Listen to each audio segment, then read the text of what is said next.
Ndani nyumba tena, huyo hapa ni Far DJ kutoka ZZ Production. Jumba la burudani leo niko na kazi moja bomba sana. Hii inapigwa live kutoka ZZ Production pale kama kawaizo. Hebu twende tukaenjoy miongoni mwa tamthilia bomba sana. Hii ilikuwa na takriban episode 20, lakini lazima tuhakikishe tunamaliza baada ya kuelekea utemati kabisa kumaliza Love Song of Illusion. Na sasa tuko na My Demon. Hii ni The Chosen One. Au sio? Wasema katika maisha watu wamekuwa wakiwa wanahitaji namna ya kufanikiwa kwa wepesi zaidi. Hivyo alizaliwa mtu ambaye alikuwa ni kiumbe cha ajabu zaidi, ambaye alikuwa yuko kwa ajili ya kudhibiti tamaa ya mwanadamu kwa kile ambacho alikuwa anakifikiria kilikuwa kina usawa zaidi kwa upande wake. Aswa kulikuwa na mzee ambaye pamoja na kuona maisha yake yamekuwa magumu takriban kwa muda mrefu zaidi, hivyo aliomba tu apate nafasi ya kuwa tajiri na kusaini mkataba wa kifo na shetani kwamba aishi maisha ya furaha na starehe sana. Lakini makubaliano yalikuwa yanadai kwamba takriban itakapokuja kufika miaka 10 tu shetani atakuja kuchukua nafsi yake. Yani hapa namaanisha ni wale wanaitwa soul sera, yani unaweza kuoza nafsi yako ili uweze kupata utajiri wa muda mfupi. Na hii ndio My Demon ya The Chosen One. Sasa kuna mafunzo mengi sana ambayo yako ndani, ndio maana nimeamua nichukue time yangu kuletea kazi bomba sana hapa kutoka mjini Seoul pale Korea. Tuko na Guwon, tukiwa na Dodo hii pamoja na wakali wengi sana kina Park Bok pamoja na kina Ri Sang-gi. Yes sir, hebu tuende katika sehemu ya kwanza tu kunjia burudani bomba sana hapa kama dawa yente usio tena katika sehemu ya kwanza zaidi. Na huyu ni Follow DJ wa ZZ Production.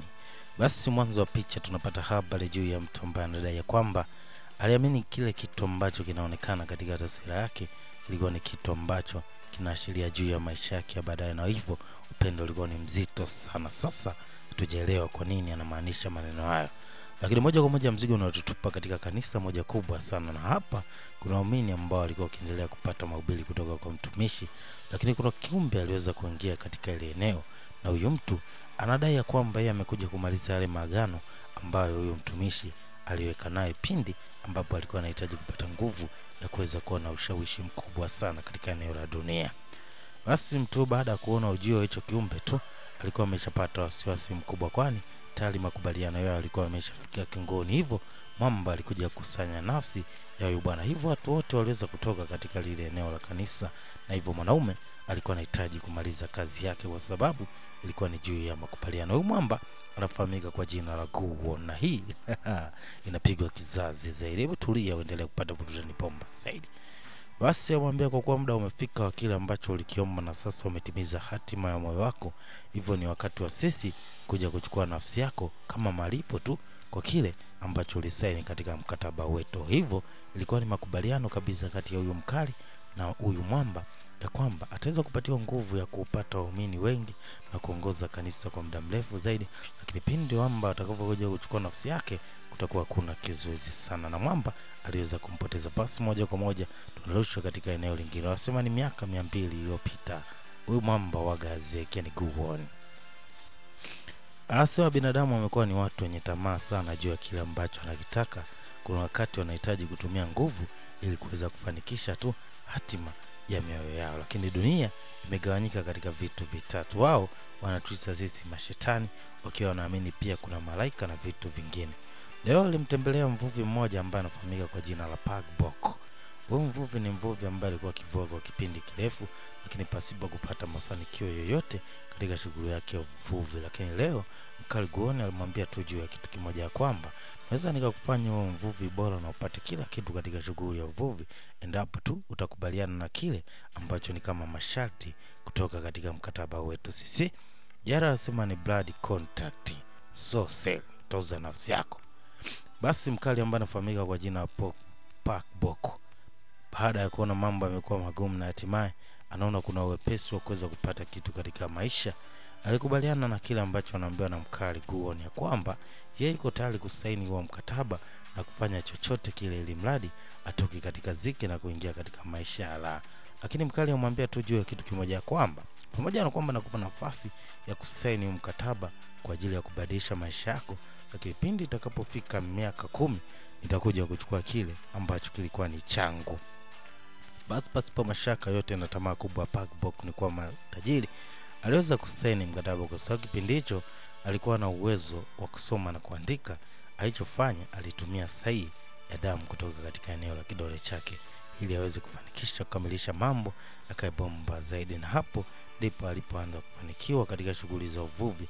Hapa kumbuka tumerudi miaka 200 nyuma kidogo. Kolea wataalamu zaidi.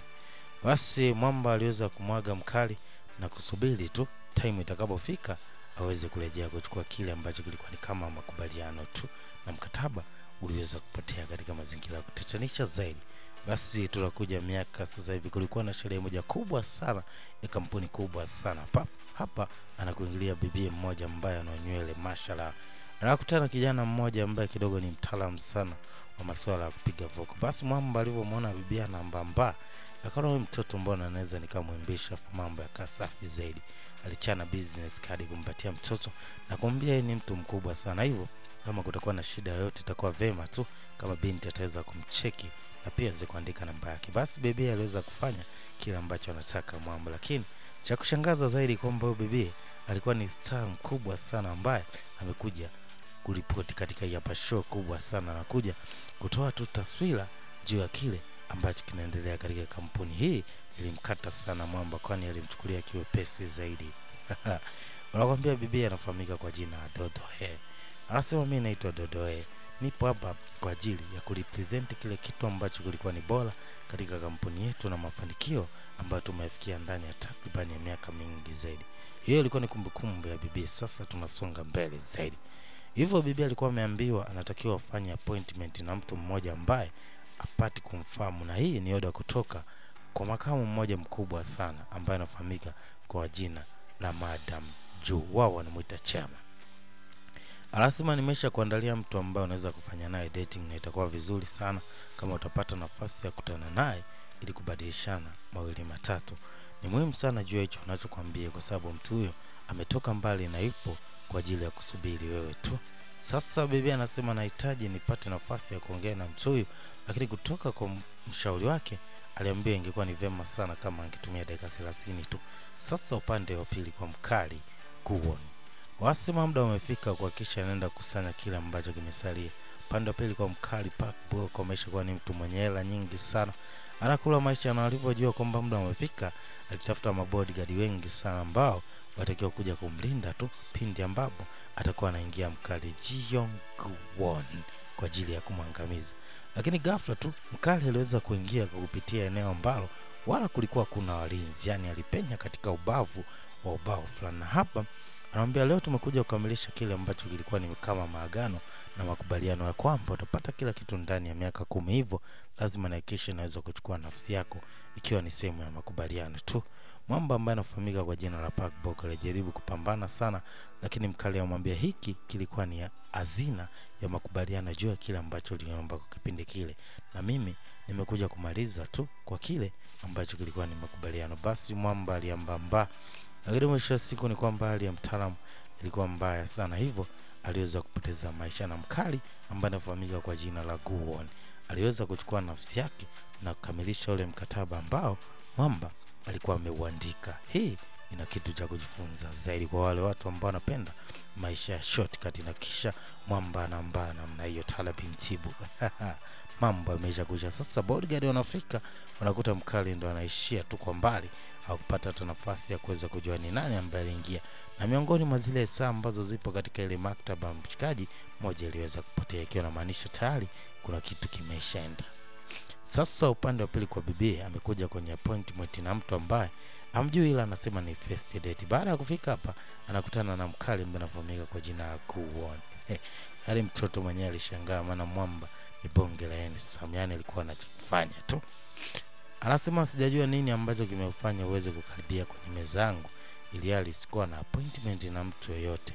Anasema nishajua juu ya dharau na nishaambiwa vitu vingi sana kuhusiana na wewe, hivyo nahitaji tu nipate muda wa dakika 30 za kuweza kuongea na wewe kisha niweze kumaliza haja za moyo wangu. Lakini sasa ni kwamba bibi alifanya makosa makubwa sana, kwani alienda kwa mtu ambaye kwa saini kwamba alimisplace seat, kwa sababu katika hiyo hoteli kulikuwa na watu wawili tofauti, na huyu ambaye amemfuata sio ambaye alitakiwa kukutane naye. ambaye atakiwa kukutana naye ni huyo hapa mkali, ambaye kwa sasa alikuwa anapitia taarifa za bibie, lakini sasa kuna mpishano mkubwa sana. Bibie amekaa na mtu mwingine, na huyu ndio mtu ambaye atakiwa kukutana naye katika first date ya kwanza, na hayo maagizo yalikuwa yametokea kwa Madam Ju. Sasa alizidi kumshangaa sana mkali akiwa anaendelea kula vyakula Tala Bintibu. Stories zilizidi kuendelea za hapa na pale, lakini kumbuka mkali ana uwezo wa kusikia nini mtu anakiongea ndani ya nafsi yake, kwa sababu yeye ni demo. Guoni alifurahi sana kwa kupata nafasi ya kuongea na bibie, japokuwa alikuwa ni appointment ya kutana na mtu yoyote yule. Hivyo bibie baada ya kukaa kwa muda mrefu katika ile eneo, alihitaji kumpa utambulisho mkali. Anasema, mimi naitwa Dodo, wewe ni nani? Sasa mwamba anafahamika kwa jina la Juo, naye aliweza kumpatia ID mkali. Ina maana bibie aligundua ni kama ameenda sehemu ambayo ni tofauti kidogo. Sasa ni nini ambacho anahitaji kufanya bibie? Bibie alihitaji kutoka katika ile eneo kwenda kwanza kupunguza vitu fulani hivi, kwa sababu tayari alikuwa ni kama amepiga hesabu ambazo zilikuwa ziko vibaya zaidi. Yani wamekutana watu ambao hata sio kusudi la Madam Ju, hila ni mkanganyiko tu katika eneo ka hoteli hivyo. Basi bibi akiwa anatoka, kuna wale waone walikuwa wanaingia katika ile eneo kwa ajili ya kuja kufanya vurugu moja kubwa sana katika ile eneo, na pindi walipofika walifanya kitu kimoja ambacho kilikuwa ni cha tofauti sana. Waoni hao baada ya kuingia tu walileta kizaazaa kikubwa sana, kwa sababu walikuwa wanaamini mkali ndio amehusika katika ile hafla ya kumaliza bosi wao, na waliweza kupiga keki.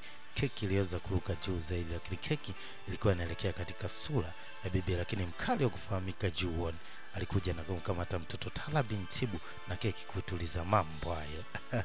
Bwana, hapa inaitwa My Demon. Kumbuka dapigwa na Faudije kutoka GZ Production Jumbra Budani, kama dawa kama kawaida ndani nyumba.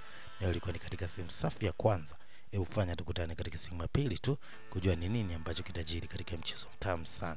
Here you go, let's say ciao. My Demon, the chosen one. Hello.